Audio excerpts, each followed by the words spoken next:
Welcome to heavy metal football. Indian ফুটবলের বেশ কিছু আপডেটেড নিউজের সাথে আবারও চলে এসেছি নতুন একটা ভিডিও নিয়ে।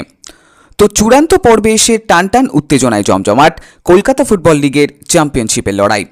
আপাতত 15 ম্যাচের পর 41 পয়েন্ট সংগ্রহ করে একদিকে যেমন শীর্ষস্থানেই রয়েছেন বিনো ব্রিগেডের যোদ্ধারা, তেমনি সমসংখ্যক খেলাতেই 39 পয়েন্ট সংগ্রহ করে ডায়মন্ড হারবারও চ্যালেঞ্জ জানাতে প্রস্তুত লাল হলুদ যোদ্ধাদের।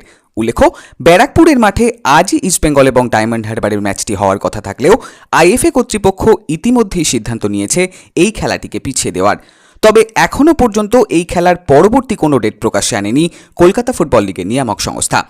অন্যদিকে পরপর হারের ধাক্কায় রীতিমতো দেওয়ালে পিঠ থেকে যাওয়ার মতন অবস্থাতেই আগামী শুক্রবার এফসি গোয়ার বিরুদ্ধে মরশুমের প্রথম হোম ম্যাচেই মাঠে নামতে চলেছেন কার্লেস কোয়াদ্রাতে প্রশিক্ষণাধীন লাল হলুদ যোদ্ধারা। তবে মানালো ব্রিগেডের বিরুদ্ধে নামার আগে আবারও চোটের ভ্রুকুটিতেই ব্যতিব্যস্ত ইস্টবেঙ্গল শিবির।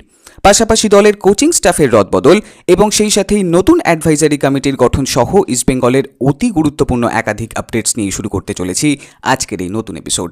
তবে ডিটেল নিউজে যাওয়ার আগে যদি চ্যানেলে প্রথমবারের জন্য এসে থাকো, অবশ্যই রেগুলার আপডেটস পাওয়ার জন্য চ্যানেলটাকে সাবস্ক্রাইব করে বেল বাটনটা অন করে দিও, আর ভিডিওটা ভালো লাগলে লাইক ও শেয়ার করতে ভুলো না। তো বিষ্ণুর গোলে প্রথমে এগিয়ে গিয়েও গতদিন কেরালার বিরুদ্ধে হতাশাজনক পরাজয়ের পর আগামী পরশুই আবারও মাঠে নামতে চলেছেন লাল হলুদ যোদ্ধারা। তবে বোরহা হেরেইরা বা কার্ল ম্যাথিউদের বিরুদ্ধে যুব ভারতীতে নামার আগে আবারও চোটের কবলে লাল হলুদ শিবির। উল্লেখ্য, গতদিন কেরালার বিরুদ্ধে ম্যাচে দ্বিতীয়ার্ধে চোট পেয়ে মাঠ ছাড়তে হয় দলের অন্যতম গুরুত্বপূর্ণ সদস্য দেমিত্রিয়াস ডায়ামান্তাকসকে। আপাতত গতকালই তার চোটের জায়গায় এমআরআই করানো হয়েছে এবং সেক্ষেত্রে এই রিপোর্ট হাতে আসার পরই বোঝা যাবে গোয়া ম্যাচে আদৌ অ্যাভেলেবেল হবেন কিনা গ্রিক এই সেন্টার ফরওয়ার্ড। পাশাপাশি জ্বরের জন্য গতকাল সাউল ক্রেসপো অনুশীলন না করলেও আগামী ম্যাচে যে তিনি দলেই থাকবেন এমন আশা রাখাই যায়। সেই সাথে মোহাম্মদ রাকিবও গতদিন পুরো সময় রিহ্যাব করলেন ফিটনেস কোচের আন্ডারেই। অন্যদিকে চোটের সমস্যা মিটিয়ে এখন একেবারেই মাঠে নামতে প্রস্তুত দলের অন্যতম রাইট ব্যাক প্রভাত লাকড়া। গতদিন পুরো সময় দলের সাথেই বল নিয়ে অনুশীলন করলেন অভিজ্ঞ এই রক্ষণভাগের ফুটবলার। সেক্ষেত্রে এফসি গোয়া ম্যাচের আগে প্রভাতের ফিরে আসা যে কিছুটা হলেও স্বস্তি যোগাবে কার্লেস কোয়াদ্রাতকে, সে কথা না বললেই নয়। ফাইনালি এবার আসি ইস্টবেঙ্গলের কোচিং স্টাফের রদবদল এবং সেই সাথেই দলের পারফরমেন্সের উন্নতির জন্য গৃহীত বেশ কিছু অতি গুরুত্বপূর্ণ সিদ্ধান্তের প্রসঙ্গে বিস্তারিত আলোচনায়। তো আইএসএল এর শুরুতেই জোড়া হারের ধাক্কায় একদিকে যখন হতাশাই সম্বল লাল হলুদ সমর্থকদের, তখনই দলের হাল ফেরাতে বারংবারই আত্মবিশ্লেষণেই ব্যস্ত ইনভেস্টর এবং ক্লাবকর্তারা। গত দুদিন ধরেই কোচের সাথে দীর্ঘ আলোচনার পর আপাতত বেশ কয়েকটি পরিবর্তন নিয়েই ভাবনা চিন্তা চলছে ইস্টবেঙ্গলের অন্দরে।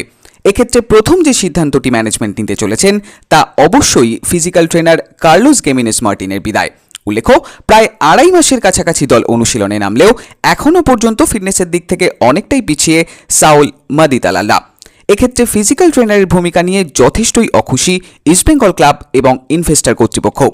আপাতত আইএসএল এর অভিজ্ঞতা সম্পন্ন একাধিক প্রশিক্ষকের সাথে এই প্রসঙ্গে ম্যানেজমেন্টের কথা চলছে এবং সবকিছু ফাইনালাইজ হয়ে গেলে খুব শীঘ্রই বিদায় জানানো হবে কার্লেস কোয়াদ্রাতের প্রশিক্ষণ দলের অন্যতম সদস্য কার্লোস গেমিনেসকে।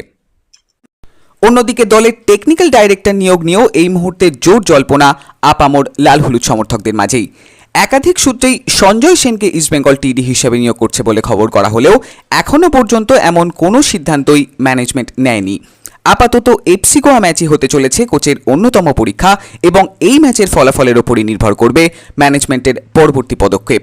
সেক্ষেত্রে সঞ্জয় সেনী যে পরবর্তী সময় ইস্টবেঙ্গলে যুক্ত হতে চলেছেন এমনটা বলার মতন পরিস্থিতি এখনও তৈরি হয়নি। তবে দলের প্রাক্তন খেলোয়াড়দের নিয়ে একটি অ্যাডভাইজারি কমিটি গঠন করতে পারে ইস্টবেঙ্গল ক্লাব কর্তৃপক্ষ। সেক্ষেত্রে কোচকে পরামর্শ দেওয়ার জন্যই বেছে নেওয়া হবে দলের অভিজ্ঞ প্রাক্তনীদেরকেই। তবে কারা কারা এই কমিটিতে থাকতে চলেছেন সে নিয়ে এখনও পর্যন্ত কোনো সিদ্ধান্তই প্রকাশ্যে আসেনি ক্লাব কর্তৃপক্ষের তরফ থেকে। আপাতত সকল পক্ষই তাকিয়ে আগামী পরশুর এফসি গোয়া ম্যাচের দিকেই। এখন দেখার একাধিক প্রতিকূলতার মাঝেই শেষমেশ এফসি গোয়ার বিরুদ্ধে কেমন পারফরমেন্স মেলে ধরেন লাল হলুদ যোদ্ধারা এবং তৎপরবর্তীতে কোন দিকে মোড় নেয় ইস্টবেঙ্গলের আইএসএল অভিযানের বৃত্তান্ত। আজকের সংক্ষিপ্ত ভিডিও এই পর্যন্তই। ইন্ডিয়ান ফুটবল এবং ইস্টবেঙ্গল রিলেটেড এমনই সব আপডেট এবং অ্যানালিসিস নিয়ে আবারও কথা হবে নতুন একটা ভিডিওতে। ততক্ষণে রেগুলার আপডেটস পাওয়ার জন্য চ্যানেলটাকে সাবস্ক্রাইব করে দিও, আর ভিডিওটা ভালো লাগলে লাইক ও শেয়ার করতে ভুলো না। Tata, signing off.